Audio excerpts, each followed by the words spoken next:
Welcome to Preparing for the Unexpected. Today, we're going to be talking about testing our resilience and business continuity and disaster recovery plans. And I'd like to welcome my guest today for the first time, even after trying for a while now. We finally have our schedule synced. I'd like to welcome to the show Sarah Hobday-Mitchell, Business Continuity Director at Par Excel. Welcome, Sarah. Thank you for having me, Alex. I'm looking forward to my first podcast. You'll be fine. Don't worry. Just, we just go with the flow and just chat back and forth. So as I said, we're going to be talking about testing our various resilience and response plans. So I know there's a lot of talk about tabletop exercises right now, but what other types of exercises are there? It can't just be all tabletop. No, that would be boring. I'm going to start. So I'm going to go back a little bit into my history. I fell into the world of business continuity back in 2004 as a contractor with the Centers for Disease Control and Prevention. One of the first things I read there was HSEEP, the Homeland Security Exercise and Evaluation Program. And I've kind of always used that as a really good guide, especially with things like terminology, types of exercises. And so when you break it down, I mean, the main two types, you have your discussion-based exercises. I'm sitting around a table, I'm talking on Zoom, I'm just speaking to what I'm doing. I'm not actually doing anything. And then you have your operations-based exercises where you are physically taking those actions, making the phone calls, moving people, moving stuff, changing over to contingency plans, things. And then there's a further breakdown of that, again, kind of sticking with HC, you have your structured walkthroughs, your show and tells. This is our plan. This is who does what when. And it's really just a very prompted thing and not interactive. Workshops that are great for just kind of working out that, we see this new threat out there. What do we do if it happens here? Does everyone know what we would need to do in the correct order of things? You can use those workshops to kind of speak through all the ifs, ands, or buts and kind of put together those plans. And then once you have a good plan in place or procedures, then you get to that tabletop exercise, typically a bit bigger, more people and scenario based, and really speak to all of the who does what, when, does everyone understand their roles and responsibilities, who to call, all that good stuff. On the operations based side, simplest and easiest, a drill. Think your fire evacuation drill. So standard in the US and other places, or something as simple as draft and send an emergency alert notification. And then you have your functional, where you're really putting a bunch of pieces together of a lot of actions and movements, thinking, maybe you're just doing a failover of a couple IT systems or servers. One of the main ones from the olden days was typical COOP exercise. Everybody get up from your current desk, drive to the COOP site, sit down, log into your computer, and do your work. And then full-scale exercises, the biggest, the baddest, the hardest to put together, the longest to plan, most resource intensive. I've been in full-scale exercises that lasted 2 weeks. Typically, you don't have those too often just because of how much goes into them. Most of my experience on full-scale exercises was when I was a Navy civilian. So it was some of those annual exercises that every year having to do the full-on anti-terrorism force protection exercises or the hurricane activation, making sure are we actually moving our ships, making sure we can tie stuff down, all that good stuff. So that's really types of exercises in a quick little nutshell. Yeah, I remember some of those big simulation exercises. I've been in those 3 different countries, 5 different data centers, almost 200 people. I remember those. Those, I'll say fun, but with a wink. Well, and some of the data center failover exercises with the big printout of everything that you had to do and marking the time and like your physical, just that long printout. Those were the days. I remember those. You mentioned a few different types of exercises there. Should they all involve the same people? No. So often it's things like thinking back to the show and tell, like your structure walkthrough, it might just be new staff members, or if there's a new policy or procedure, it's just those key people maybe that are in that. Workshops, I did a series of workshops in one place I worked where we were thinking, what would happen if we had to mass reset everybody's passwords all at once? So it's sitting down with the different groups to make sure it was a valuable use of time. I'm only going to sit with the Active Directory team first. What do you have to do in your little team? What do you need from other people?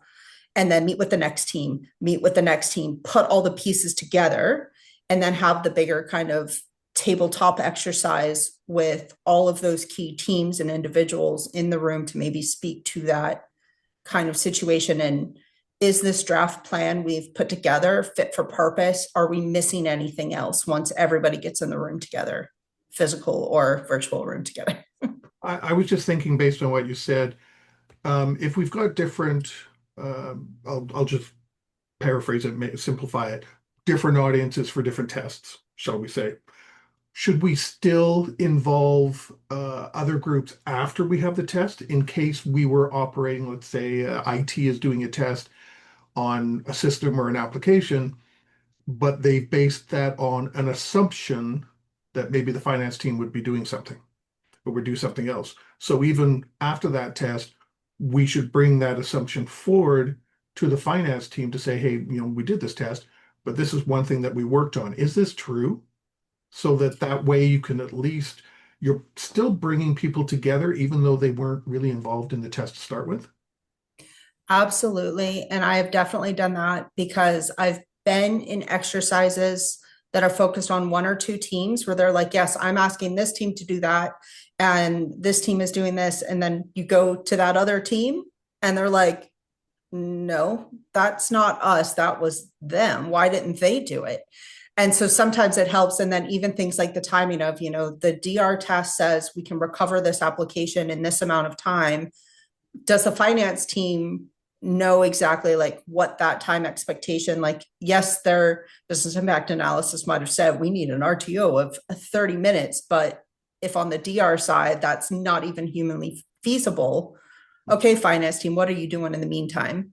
And then just making sure you have a full understanding across everybody. And I think it's a great thing to do sometimes to split it up into those smaller manageable pieces instead of having finance have to sit there throughout a DR test and listen to a bunch of IT talk and then them just be like, what's that? What's that? What's that? It's not a valuable use of time. Let the DR folks do their thing uninterrupted, bring that information over to the finance team and be like, what's missing? Or was this what you expected? Is there anything else you may need? Or you realize maybe, what? I don't need that application back in 30 minutes. I'm good. I can go offline for 12 hours. I'm fine. DR, focus on something else. And then you've identified, let's get our BIA updated to reflect that and make sure our contingencies and our contingency plan are updated to address that 30-minute to or 11 and a half hour difference now in time. Is that something to work towards though? Starting off, let's say a smaller IT test. As an example, I'm not picking on IT or anybody specific, but starting off IT doing a application restoration or a server restoration or something, but then working towards one bigger test like the one you mentioned earlier, a big simulation test where it really does cover everything and then everything begins to link. So is it something to work towards? I've certainly found a lot of value in that in my years of starting with the smaller pieces and putting it all together, especially if you are in an organization that likes to still have that one big long tabletop exercise once a year. But that the organization really needs a lot of smaller ones too. And so you do a lot of the smaller ones and then, okay, let's put it all together, do the big management level exercise with all the teams in a room together and just make sure we haven't missed anything in all the other ones. And again, making sure everybody has very clear expectations, roles and responsibilities and everything across the board. You mentioned an interesting point there, the tabletop exercise once a year. Is it dangerous just to keep doing the same tests over and over again? Yes. I want to say not valuable use of time if you're just doing the same thing. And then again, I haven't been a fan of the one annual exercise for a long time, um, because you need to build the muscle memory. And if somebody's only exercised once a year, do they even know who they're supposed to call? Or you've had, 30% staff turnover in that year. Do all of the new people on board know what to do, who to call, and everything? And to me, I kind of always go back a little bit to what my high school band directors used to say, which was practice makes permanent. So practice, practice, practice, lots of tests, lots of exercises, so that when the real thing happens, it's seamless. Nobody has to question, what am I doing? What am I referencing? Like, where's my business continuity plan? What is my business continuity plan, or anything like that? And I guess, like you mentioned, for new people to come on board, it would become repetitious for those that are doing the same thing year after year to the point where they're not growing either, and they stop And then seeing they the don't want to value go. of it. When the new people come in, it's like it's bringing everybody back to the start again because they haven't been, they're not up to speed on what's going on. First of all, Mhm. so doing the same thing over again doesn't move you forward.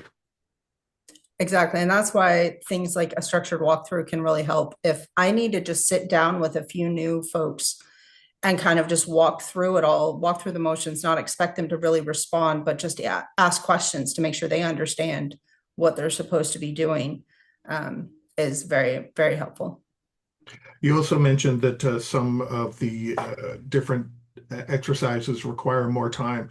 Is there a general average amount of time we should start planning and pulling together our resources and requirements for any of these tests? 2 months out, 3 months out, 2 weeks, or nothing? Surprise everybody, shock everyone.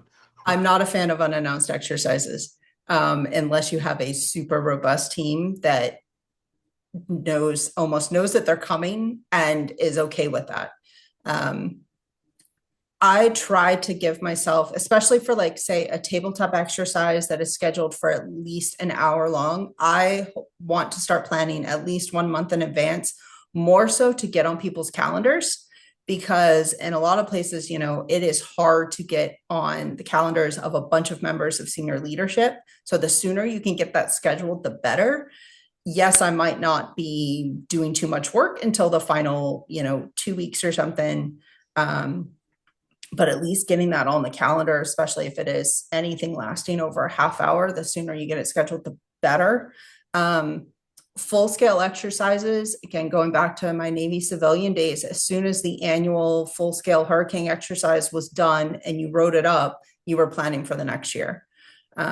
Some functional exercises, depending on how many moving pieces there are, might take months to kind of make sure you have everything right and lined up and ready to go, to because you always want to make sure that it is a successful exercise, and it's a valuable use of time, and that's what I mean by successful. But I've also planned tabletops that are 15 minutes long, and it takes me an hour to put together, as long as I know maybe a week in advance, again, just to get on people's calendars. Or if I get asked to come in on the tail end of a staff meeting, I can put something together really quickly if I'm only expected to do a 15 or 30-minute exercise. Yeah. And I But was yeah, just thinking too, sometimes depending on when you're planning on doing this, let's say the middle of July and August, summer months, okay, you may not get half the people you want because they're on vacation. So you do kind of have to give yourself some time so you can get the right resources involved. And then the next exactly. time you can say, hey, no, Sarah can't be a part of this one because she was a part of the last one. We need somebody else to come in, or Sarah shadow that person so that they can work together, do something like that so that way everyone is learning but working together and moving forward. Definitely. On that, we've come to the end of our first segment today. We're talking with Sarah Hobday-Mitchell, the Business Continuity Director at ParaXL. We're talking about tabletop, well, not just tabletop exercises, not after what we just went through. We're talking about exercising in general and testing our plans. And we'll be back with a second segment where we're going to talk about executing these tests.